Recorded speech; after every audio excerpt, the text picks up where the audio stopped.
Hey everybody, welcome back. Today we've got the Focal Electra 915 speaker that came in, and we're going to just dig right into this thing. First of all, I have to say that when GR Research started way back in the late 90s, we were a Focal distributor, so I stocked and warehoused all the Focal drivers.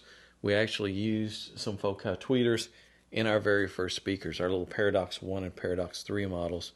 Used TC90 TDX and TC120 TDX Mark II tweeters, and of course we stocked tons of that stuff. And so I know the drivers really well. Some things have changed since then. They're using some different cone material. It's supposed to be the W cone material, but it's really just some polycones. And there's nothing really special about any of the drivers themselves. The frequency response is a little choppy in these things, and it needed quite a few parts to correct it. So I wouldn't say, yay, these are so much better than they used to be, great parts and great drivers, and they're not. It's very much the same drivers that they had 20 years ago with a little different colored cone on it, and that's pretty much it. This is very similar to the old TC90 TDX, but it doesn't quite have the frequency response that we got out of those earlier models. And some of it could be the fact that this baffle is a little wider, but it just didn't play as low, and it had an excessive amount of ringing at the top that some of the earlier models just didn't have. Also, I know they're trying to make this thing look like the more expensive Utopia line, where things are in their own little cabinets, and everything's kind of tilted and stuff like that. This just caused diffraction issues, and it did. It caused disruption in the mids response, and it needed more parts to correct for this. If this were just flat and they put a bigger round over on the corners, it would have smoothed out the response a lot more, and it wouldn't have required so many parts. But it is what it is. It is one of their, I guess, larger floor standing models within this series. And I looked up some information on these, and the retail price on these at the time when they were released was about $4,500. Let's look inside. First of all, we took a picture of the crossover that was in this thing. There's some iron core inductors on the woofer and possibly the mid. There's some electrolytic caps on the woofer. There's 4 Axon poly caps, and there's some air core inductors that are all facing the same direction. And then there's about 4 different Sandcast, or 3 different Sandcast resistors. So parts quality wise,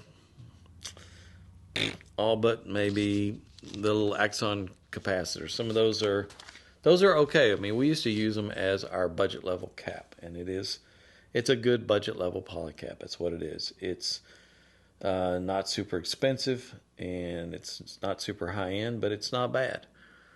But is that what you'd expect in a $4,500 speaker? Maybe not.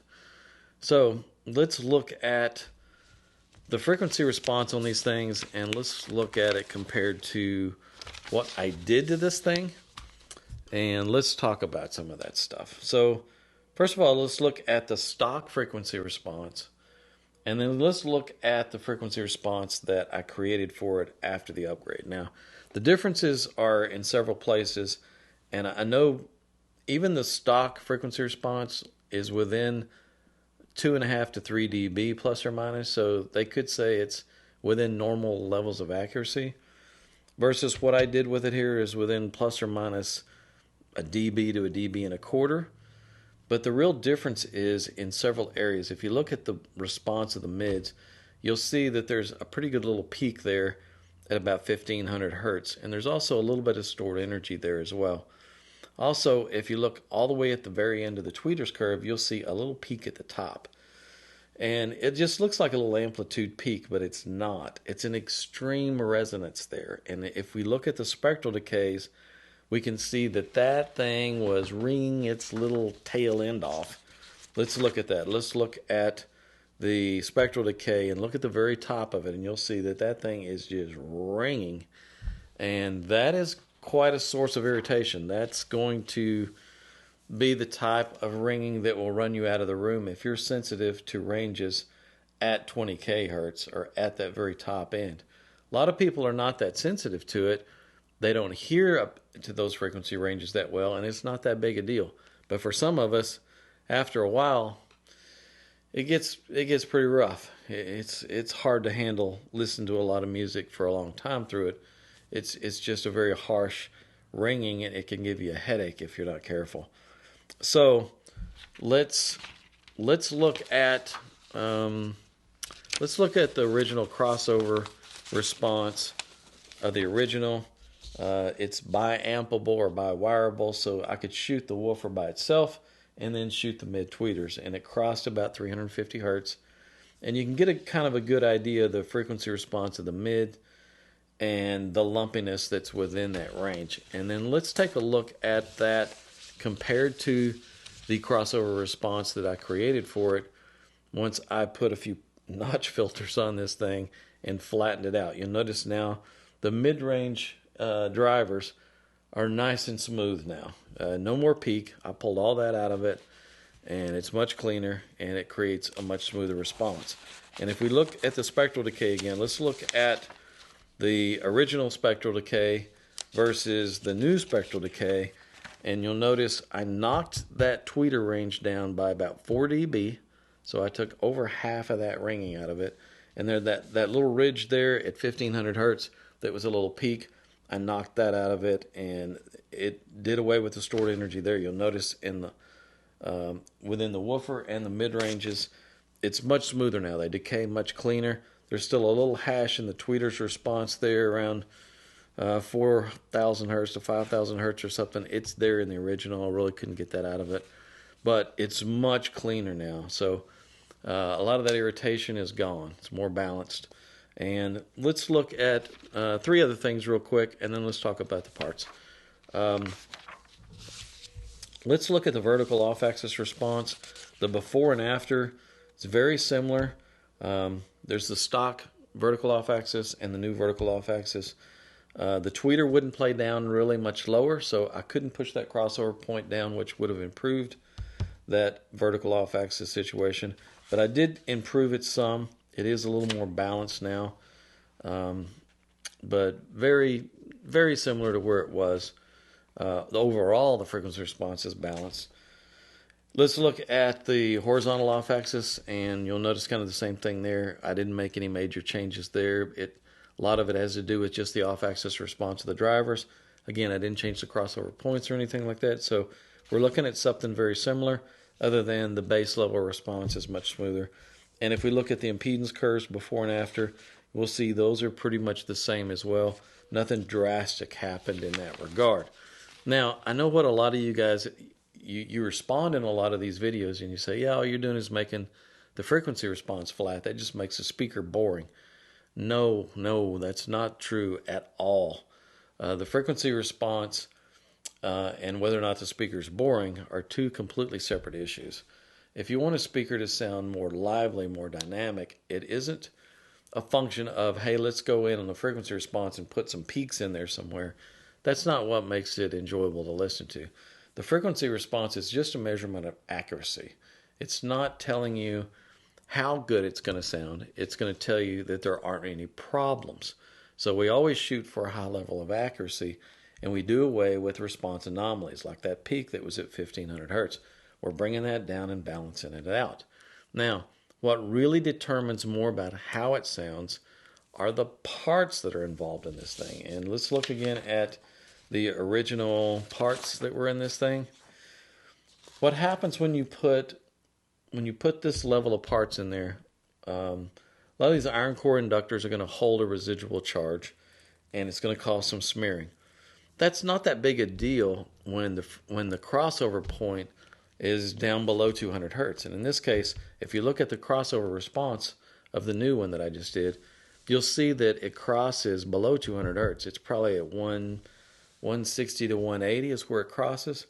So what we'll do is use a large Super Q, which is an iron core inductor, but it's a laminated iron core, and it has less residual charge. and it's a larger gauge wire than what originally came in there. So we're going to have better dynamics, less saturation, cleaner sound, and we're keeping it in a frequency range where any smearing that's caused from an iron core inductor is down at a really low frequency range where you're really not going to hear it. The wavelengths are just too long. You start getting it up into the mid-range, and that's kind of the last place you want those kind of parts. You never really want something in the mid-range that's going to cause smearing of the detail. Same with some of these caps. They're decent poly caps, but not the best quality that we can throw in there. I've got some Sonic caps that are going in on the tweeter circuit. It's going to make it faster, cleaner, better detailed, and we're going to get more of a dynamic contrast between quiet passages and peaks. So less smearing, more space between notes. That's going to be a lot less boring to listen to. It's going to be more dynamic. The soundstage and layering and things within the soundstage are going to be better because a lot of those spatial cues are not going to be smeared and covered up. Also, if you notice, again at the very top end, I knocked some of that down at the top end. I put a second order filter on the tweeter at the top at 20 kHz. So I'm creating a roll off up there, and I'm knocking some of that ringing out of it, and that's going to make it to where you can listen to it over a long period of time. Much more enjoyable, much more balanced. Also, looking again at the original crossover, they had electrolytic caps on the woofer circuit, and that is also going to cause some smearing, and especially when we see them in the mid-range circuit.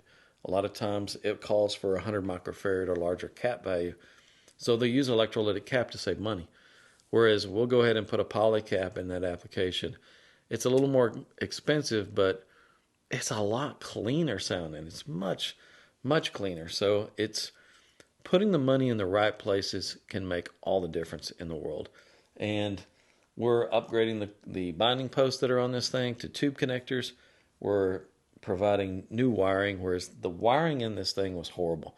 This was just multi-stranded PVC jacketed wire in a clear jacket, just like you'd see in a cheap car audio application.